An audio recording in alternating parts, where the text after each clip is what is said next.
So now we are going to see how the dish soap works out With a toothpick. with a toothpick, which Instead will of be cotton. yeah.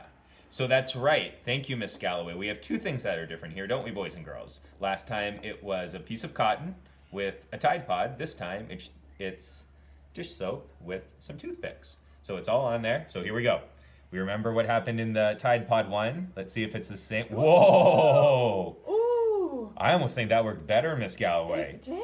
Look. And the colors you Look at the put reds. in. We didn't even touch the red and it's coming. And this looks like, boys and girls, I want you to take a wonder right now and Look. tell me what you think this looks like. But I'm seeing like a flower blooming in expedited time. Wow. This is so cool. What do you see, Miss Galloway? It looks Goodness, like move this it does. It looks like a flower. The outside it looks like petals. Yes. Oh, and I love that. Look at the green. And this to me kind of looks like, when you see an airplane, boys and girls, in the sky and there's a long jet stream behind it. That's kind of what this looks like. Whoa. This is kind of coming across like Grinch to me right now, Miss Galloway. This is so cool. All right, boys and girls. So you've seen two experiments.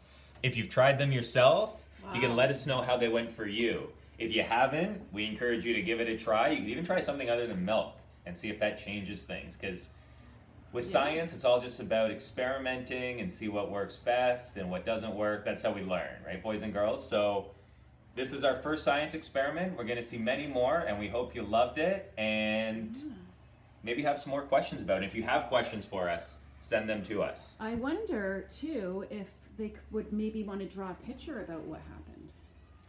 A picture would be great. So boys and girls, if you want to work on a picture to tell us what happened, and maybe mom and dad, if you could write down what the boys and girls say about what they've observed, that would be awesome. And we'll add that to the portfolio.